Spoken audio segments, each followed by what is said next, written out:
మాయా హంస. ఒక అడవిలో ఒక చిన్న సరస్సు ఉంది. ఆ సరస్సులో ఒక మాయా హంస ఉండేది. ఆ హంస బంగారు రంగులో మెరిసిపోయేది. దానికి చాలా మహిమలు, గత జన్మ రహస్యాలు అన్నీ తెలుసు. అది తప్ప అక్కడ మిగతా ఏ ప్రాణులు ఉండేవి కాదు. ఆ అడవికి ప్రక్కనే ఉన్న ఊరి నుండి ఓ పేదరాలు కట్టెలు ఏరుకోవడానికి అక్కడికి వచ్చేది.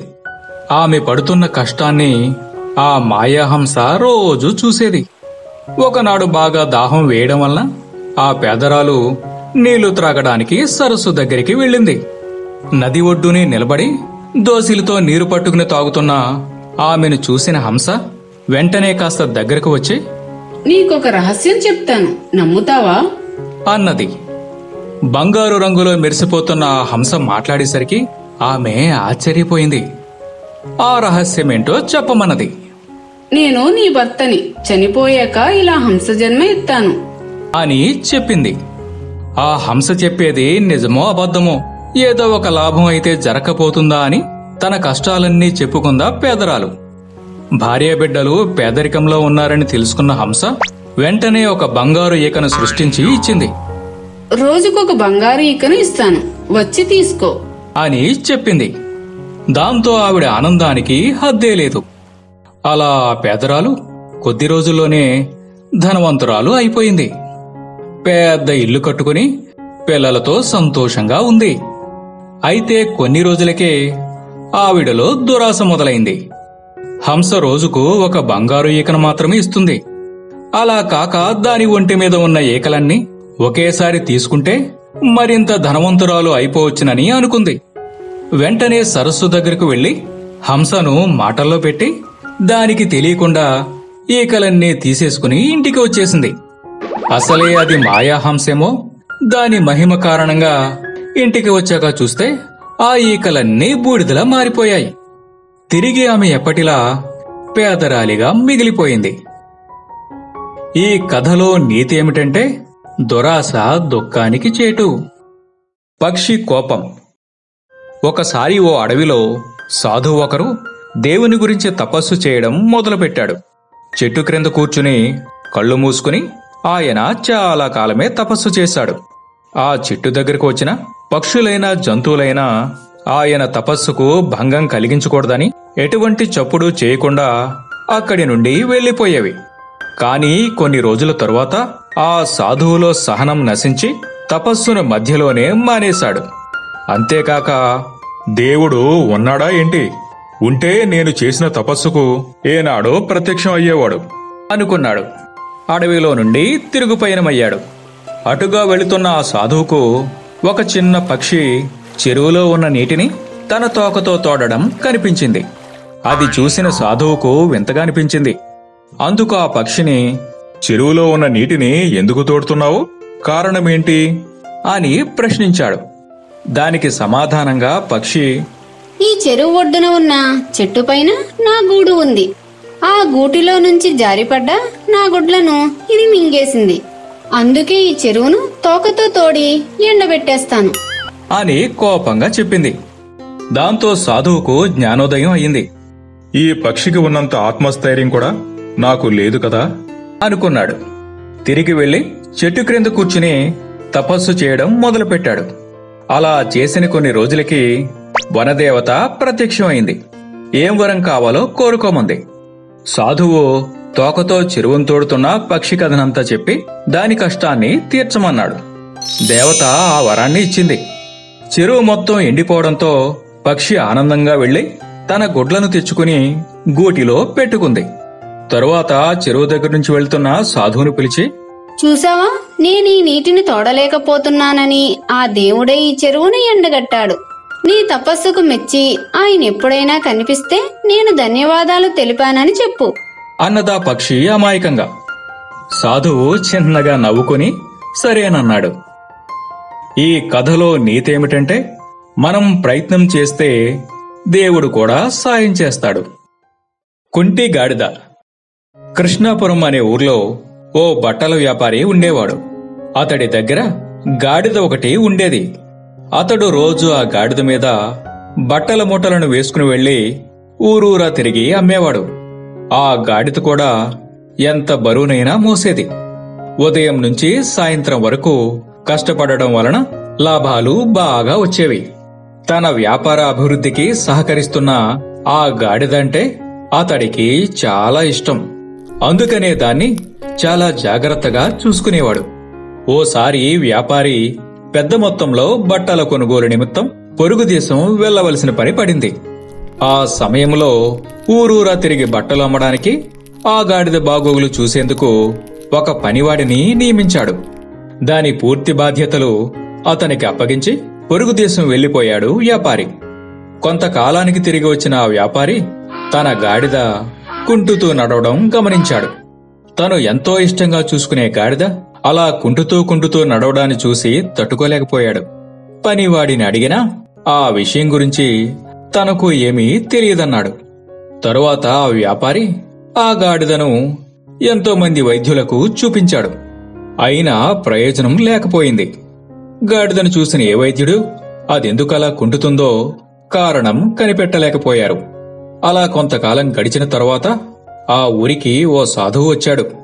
మహాజ్ఞాని అయిన సాధువు తన గాడిద ఎందుకు కుంటుతుందో చెబుతాడని నమ్మిన ఆ వ్యాపారి అతడి వద్దకు గాడిదతో సహా వెళ్లాడు. విషయమంతా విన్న ఆ సాధువు, ఈ గాడిద ఆలనా పాలనా చూసుకునేవాడిని ఇక్కడికి తీసుకురండి అన్నాడు. వెంటనే వ్యాపారి అతడిని రప్పించాడు. పనివాడు వస్తుండగా చూసిన సాధువు, నాయనా, నీ గాడిదకి ఈ కుంటితనం ఏదో జబ్బు వల్ల వచ్చింది కాదు. అదిగో అతన్ని చూసావా? అతను కుంటివాడు. రోజు తనతో ఉండే వ్యక్తిని ఇది అనుకరించడం వల్లనే ఆ కుంటితనం వచ్చింది అంటూ వివరించాడు. నిత్యం మనతో ఉండేవారి ప్రభావం మనపై ఎక్కువగా ఉంటుంది. నీ గాడిద కుంటితనం మానాలంటే దాన్ని చూసుకునే వ్యక్తిని కూడా మార్చాల్సిందే అని తేల్చి చెప్పాడు సాధువు. అంతా విన్న వ్యాపారి వెంటనే పనివాడికి మరో బాధ్యత అప్పగించి ఆ గాడిదపై బట్టలు వేసుకుని ఇంటింటికి తిరుగుతూ తనే అమ్మసాగాడు. కొంతకాలానికి ఆ గాడిద యజమానిని అనుకరించి మామూలుగా నడవడం మొదలుపెట్టింది. ఈ కథలో నీతి ఏమిటంటే, మన చుట్టూ ఉండేవారి ప్రభావం మనపై తప్పనిసరిగా పడుతుంది. కుందేలు సమయస్ఫూర్తి. ఒక అడవిలో ఒక కుందేలు దట్టమైన పొదల్లో నివాసం ఉండేది. దానికి ఆ పొద మంచి రక్షణ కల్పిస్తుంది. ఒకరోజు నక్క ఒకటి ఆహారం కోసం వెతుక్కుంటూ కుందేలు పొద దగ్గరకు వచ్చింది. అదే సమయంలో కుందేలు పొద నుంచి బయటకు వచ్చి దుంపలు తింటూ ఉంది. కుందేలును చూడగానే నక్కకు నోరూరింది. దాని ఆకలి రెట్టింపైంది. మెల్లగా అడుగులో అడుగు వేసుకుంటూ చప్పుడు కాకుండా నడవసాగింది నక్క. అలా నడుస్తూ అది ఒక ఎండుటాకు మీద కాలు వేసింది. ఆ ఆకు శబ్దానికి కుందేలు ఉలిక్కిపడింది. వెనక్కి తిరిగి చూస్తే దానికి నక్క కనిపించింది. దానిని చూస్తూనే కుందేలుకు గుండె ఆగినంత పనైంది. దేవుడా, ఇప్పుడెలా అనుకుంటది. అయినా అధైర్యపడకుండా ఆలోచించింది. దాని బుర్రకి ఒక చక్కటి ఆలోచన తట్టింది. వెంటనే నక్కను చూస్తూ కాస్త గట్టిగానే, నీకెంత ధైర్యం అంది కుందేలు. ఆ మాటను వినగానే నక్కకు కోపం వచ్చింది. ఆకలి సంగతి మర్చిపోయింది. ఒక అల్పప్రాణి తనను ధిక్కరించడంతో దానికి తలవంపుగా తోచింది. కోపంతో ముందుకు దూకి, ఏం, నన్ను చూస్తే నీకెలా ఉంది? నీ ప్రాణం చిటికలో తీయగలను. నీలాంటి అల్ప ప్రాణులు నన్ను చూసి భయపడతాయి. అలాంటి నువ్వు నన్నే హెచ్చరిస్తావా? అంటూ మండిపడింది నక్క. అయ్యో, అదేం లేదు నక్కమామ, మీరు నన్ను అపార్థం చేసుకున్నారు. నీకెంత ధైర్యం అంటే నా ఉద్దేశం అది కాదు. నువ్వు చాలా ధైర్యవంతుడు అని అంటూ సంజాయిషి ఇచ్చింది కుందేలు. ఇప్పుడు నా ధైర్యం ప్రసక్తి దేనికి నీకు? అంటూ చిరాగ్గా అడిగింది నక్క. అదేంటి నక్కమామ, నీకు విషయం తెలిసి కూడా ఇంత ధైర్యంగా బయట తిరుగుతున్నావంటే మరి నీ ధైర్యాన్ని మెచ్చుకోకుండా ఎలా ఉండేది అంది కుందేలు. విషయమా? ఏంటది? ఆశ్చర్యంగా అడిగింది నక్క. నీకు తెలియదా? నేను తెలుసనుకున్నానే. అయితే విను. కొద్దిసేపటి క్రితం సింహరాజు 2 పెద్ద పుల్లలకు పందెం పెట్టాడట.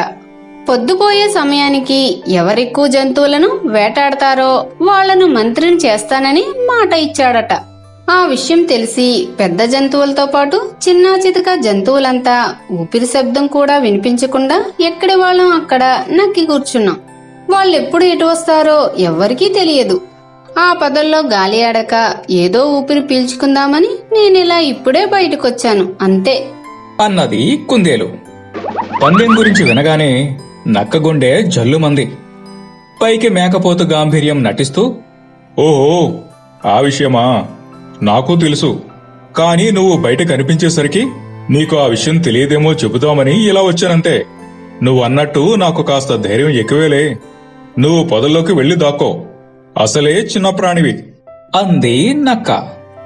హమ్మయ్య అని ఊపిరి పీల్చుకుని పొదల్లోకి వేగంగా వెళ్లిపోయింది కుందేలు. నక్క మాత్రం అటు ఇటు చూసి, వామో, వేగంగా వెళ్లి నేను కూడా ఎక్కడైనా దాక్కోవాలి అనుకుంటూ అక్కడి నుండి మెల్లగా జారుకుంది. తరువాత కుందేలు తన తెలివితేటలను తలుచుకుని పడి పడి నవ్వుకుంది. ఈ కథలో నీతి ఏమిటంటే, సమయస్ఫూర్తితో ఎటువంటి ఆపద నుండైనా బయటపడవచ్చు. అల్లరి కోతిపిల్ల. అనగనగా ఓ అందమైన అడవి. ఆ దట్టమైన అడవిలో పెద్ద పెద్ద చెట్లు. ఆ చెట్లపైన పక్షుల శబ్దాలు, కోతుల కిచకిచలు, రకరకాల జంతువులు పక్షులతో కనుల విందుగా ఉండేది అడవి. వాటికి తిన్నంత ఆహారం, తీసుకున్నంత విశ్రాంతి. పైగా చుట్టుప్రక్కల ఎలాంటి శత్రువుల బెడద లేదు. ఇలా రోజులు ఆనందంగా గడిచిపోతున్నాయి. అయితే వాటిల్లో ఉండే ఒక అల్లరి కోతి పిల్లకి అక్కడ ఉండడం అస్సలు ఇష్టం లేదు. నేను ఈ అడవిలో ఉండనుగాక ఉండను. నాకు విసుగొస్తోంది. ఈ చెట్లన్నీ గొడుగుల్లా అల్లుకున్నాయి. నాకు బయట ప్రపంచం అంటే ఏంటో తెలియడం లేదు. నాకు ఏదో బావిలో కప్పలా బతుకుతున్నట్లుగా ఉంది. నేను మీలా చేతకాని దానిలా బతకలేను. నేను ఇక్కడ ఒక్క క్షణం కూడా ఉండనుగాక ఉండను అని ఆ కోతిపిల్ల ఓ రోజు వాళ్ళ అమ్మతో తగుపడింది. అది కాదు నాన్న, ఈ అడవే మనకు రక్ష. ఈ చెట్లు లేకుంటే మనం బతకలేం. నా మాట విను అని దాని తల్లి చాలా నచ్చచెప్పే ప్రయత్నం చేసింది. అయినా అది వినలేదు. ఇక నేను నీ మాట వినదలుచుకోలేదు. నా బంగారం లాంటి జీవితాన్ని ఈ అడవికి అంకితం చేయలేను. నేను అసలు చెట్టు అనేదే లేని ప్రాంతంలో బతుకుతాను అని వెళ్లబోయింది. అప్పుడే అటుగా వచ్చిన కోతులు నచ్చ చెప్పాలని చూశాయి. కాని అల్లరి కోతిపిల్ల ఎవ్వరి మాట వినలేదు. ఆవేశంగా నడక ప్రారంభించింది. కొంత దూరం నడిచిన తర్వాత అడవి పల్చబడడం ప్రారంభమైంది. చివరికి పెద్ద పెద్ద చెట్లు లేని ప్రాంతం వచ్చింది. అబ్బా, ఈ ప్రాంతం ఎంత అందంగా ఉందో! ఇక్కడ చక్కగా ఎండ తగులుతోంది, గాలి బాగా వస్తోంది. ఈ గడ్డి ఎంత మెత్తగా ఉందో అనుకుంటూ కోతిపిల్ల అటూ ఇటూ దొర్లుకుంటూ ఆడుకుంది. కాసేపటికి దానికి ఆకలేసింది. ఎక్కడా ఏమీ దొరకలేదు. తినలేక ఆ గడ్డే కాస్త నమిలి మింగింది. సరైన ఆహారం లేకపోవడం వల్ల సాయంత్రానికి నీరసించిపోయింది. అలాగే సొమ్మసిల్లి నిద్రలోకి జారుకుంది. కాసేపటికి ఏవో శబ్దాలు వినిపించాయి. కోతికి మెలకువ వచ్చింది. ఏంటి చప్పుడు అని మెల్లిగా కళ్ళు తెరిచి చూసింది. తన ఎదురుగా 2 పెద్ద పులులు. దాని గుండె జల్లుమంది. అవన్నీ మంచి ఆకలి మీద ఉన్నట్టున్నాయి. తననే గుర్రుగా చూస్తూ ముందుకు వస్తున్నాయి. కోతిపిల్లకి ఒళ్ళంతా చెమటలు పట్టాయి. రక్షించమని గట్టిగా అరిచింది. అక్కడ ఎవ్వరూ లేరు. చివరి ప్రయత్నంగా ఒక్క గెంతు గెంతింది. కొద్దిలో పులిపంజా దెబ్బ తప్పింది. దాంతో వాటికి మరింత కోపం వచ్చి కోతిని వెంటాడాయి. వాటికి చిక్కకుండా ఎంత వేగంగా పరిగెత్తినా దాని వల్ల కావడం లేదు. పైకి ఎక్కుదామంటే ఒక్క చెట్టు కనిపించడం లేదు. అసలే ఆకలి వల్ల నీరసించి ఉంది. అయినా చావోరేవో అన్నట్లుగా పరిగెత్తింది. అదృష్టవశాత్తు ఓ పెద్ద చెట్టు కనపడింది. బతుకు జీవుడు అనుకుంటూ వేగంగా చెట్టెక్కి ప్రాణం దక్కించుకుంది. చూసి ఇక లాభం లేదని ఆ పులులు అక్కడి నుండి వెళ్లిపోయాయి. తరువాత అడవిలోని తన తల్లి దగ్గరకు చేరి జరిగినదంతా చెప్పి క్షమించమని భోరున విలపించింది. తల్లి ధైర్యం చెప్పి ఓదార్చింది. ఇక అప్పటి నుండి అల్లరి కోతిపిల్ల బుద్ధిగా ఉంది. తల్లి మిత్రులు చెప్పినట్టే నడుచుకుంది. ఈ కథలో నీతి ఏమిటంటే, అజ్ఞానంతో ప్రవర్తిస్తే కష్టాలు తప్పవు. తల్లి బాతు తెలివి. ఒక అడవిలోని నదిలో తల్లిబాతు తన పిల్లలతో కలిసి జీవించేది. అవన్నీ నదిలో హాయిగా విహరించి తమకు కావలసిన ఆహారాన్ని సంపాదించుకుని ఆనందంగా గడిపేవి. ఒకరోజు అన్నింటిలోకి చిన్నదైన బాతుపిల్ల, అమ్మా, మేము ఈ అడవి ఎలా ఉంటుందో ఇంతవరకు చూడలేదు. ఒకసారి మమ్మల్ని తీసుకుని వెళ్ళి చూపించవా అని అడిగింది. అందుకు తల్లి అంగీకరించడంతో మరునాడే అటవీ విహారానికి వెళ్లాలని అనుకున్నాయి. అనుకున్నట్టుగానే మరుసటి రోజు ఉదయాన్నే తల్లిబాతు తన పిల్లలని తీసుకుని నదిలోంచి బయటకు వచ్చి అడవిలో నడక కొనసాగించింది. బాతు పిల్లలు చాలా సంతోషంగా అరుచుకుంటూ ఆనందంగా గంతులు వేస్తూ తల్లిని అనుసరించాయి. అడవిలో అవి కాస్త దూరం ప్రయాణించాక తల్లిబాతుకు కొంచెం దూరంలో ఒక తోడేలు కనపడింది. వెంటనే అది తన పిల్లలతో, దూరం నుండి తోడేలు ఇటే వస్తుంది, మీరందరూ వెంటనే కనిపిస్తున్న నదిలోకి వెళ్ళిపోండి అని చిన్నగా చెప్పింది. తల్లి చెప్పినట్టే బాతుపిల్లలని నది వైపుగా పరుగు తీశాయి. వెంటనే తల్లిబాతు తెలివిగా ఆలోచించి తన రెక్కలను ఈడ్చుకుంటూ చాలా కష్టంగా నడవడం ప్రారంభించింది. ఒకవైపు పరుగులు పెడుతున్న పిల్లలు, మరోవైపు నడవలేకపోతున్న తల్లిబాతును చూసిన తోడేలు, పిల్లబాతులు పంట కిందకు కూడా చాలవు. ఈ పెద్ద బాతు గాయపడి ఉంది, ఎక్కడికి ఎగరలేదు, పరిగెత్తనూ లేదు. నా నుంచి తప్పించుకుపోవడం అసాధ్యం. దీనిని తిని నా ఆకలి తీర్చుకుంటాను అనుకుని నవ్వుకుంటూ తల్లిబాతు వైపుగా రాసాగింది. ఇదే సమయంలో పిల్లబాతులన్నీ దాదాపుగా నదిలోకి వెళ్లిపోయాయి. అది గమనించిన తల్లిబాతు తోడేలు సమీపంలోకి వచ్చేస్తుండడంతో వెంటనే తన పొడవాటి రెక్కలను సరిచేసుకుని ఒక్క ఉదుటనెగిరి నది మధ్యలోకి వెళ్లి కూర్చుంది. తల్లిని చూసి పిల్లబాతులన్నీ సంతోషంతో గంతులు వేశాయి. క్షణకాలంలో జరిగిన సంఘటనను చూసి తోడేలు ఆశ్చర్యపోయింది. చేతిలోకి చిక్కింది అనుకున్న బాతు కాస్త పిల్లలతో సహా చేజారిపోయిందే అనుకుని తనను తాను తిట్టుకుంటూ బాధగా అక్కడి నుండి వెళ్లిపోయింది.